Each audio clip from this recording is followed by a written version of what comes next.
Hi, I'm Lauren Badura, and I'll be presenting on the assessments, testing, and evaluations of bilingual students. The big question: what are the best strategies to use during assessments? The best type of strategies to use when assessing English learners. For the administrator to be qualified and have proper training. For instance, to understand the student's life, culture, emotions, and values. To use multiple sources when learning about the student. For example, the birth certificate, school records, and documents about culture. This helps the administrator to fully understand the student. Use the student's dominant language, so the student can accurately take the assessment. To use the right tools and techniques. These are tools that become reliable to the administrator. When picking these tools, they have to make sure to not offend the student in any way. It's important to make sure the student is comfortable.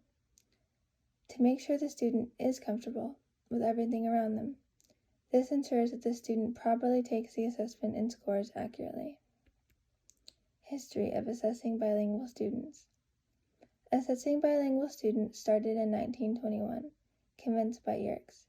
He convinced Army leaders about how important intelligence tests were because it would help distinguish the militia and the simpletons group. The first group tested very low and were diagnosed with a mental age of 13 because they couldn't speak English or read in English. Assessments back then in 1900 were not adjusted to the students taking it. They were all the same tests and assessments. The tests were used in the 1920s were the National Intelligence Test. This was the only test that was given to the English language learners. The purpose of this test was to segregate students by their performance on these tests.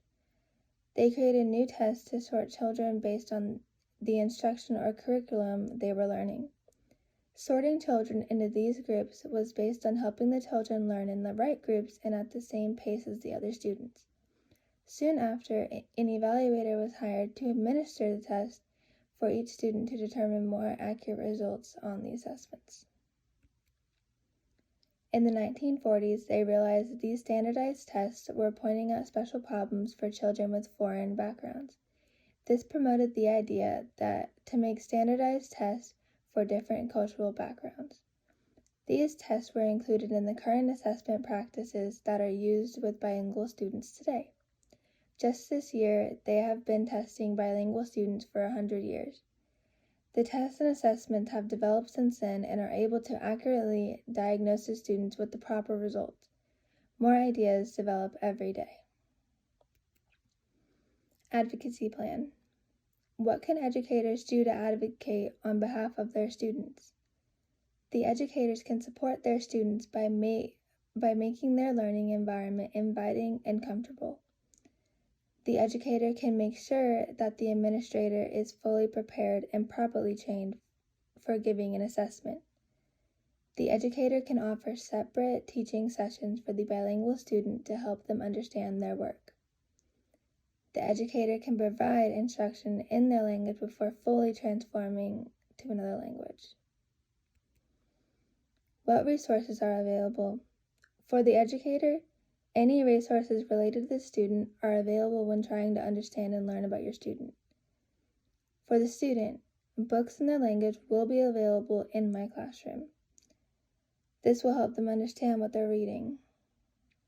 I recommend curriculum on different cultures from around the world and provide respect for other children in the classroom. This won't just help me respect my students, this will help my students respect everybody. What does support look like in the classroom, in the school, and in the community? The bilingual student will have a good support system that he or she can always go to for anything. The student will not feel ashamed in the school for being a different race than the rest of the class, or be ashamed for speaking a different language. The community should provide comfort and not make the student feel weird about the assessments.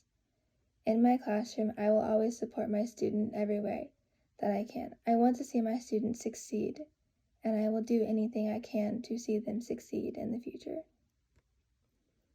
What challenges might a teacher face as they advocate on behalf of the students? Not being able to fully support them in the assessments, meaning not being able to provide and do all they can, and not being able to learn about the student in the proper way. The other faculty not having the same point of view as the teacher supporting the bilingual student. With this, I would stand my ground and defend my students. To overcome these challenges, I would continue to fight for my students when they can't fight for themselves. It's important to me to defend my student in any situation when they begin to lose the fight for themselves. Conclusion. Using these specific strategies when assessing English language learners is essential to their results. Without these strategies, bilingual students can easily be assumed as special education students. In the past, there used to be only one kind of test for everyone. Since then, these tests have developed into almost custom tests for specific levels of learning. The strategies are taking an extra step to make sure the student feels comfortable when taking the assessment and making sure the student's results are accurate.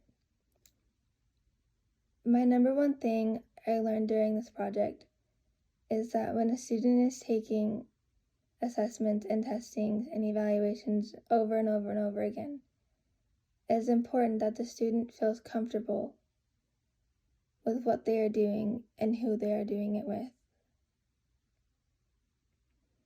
Thank you for listening. Comment your questions down below. References.